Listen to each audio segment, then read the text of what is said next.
थी भोलेनाथ का गाना, और वो गाना पड़ी हमें भाभी पे सुनीता सिंह भोजपुरी गीत चैनल पे।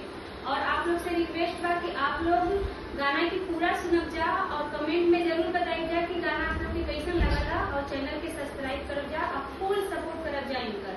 नमस्कार।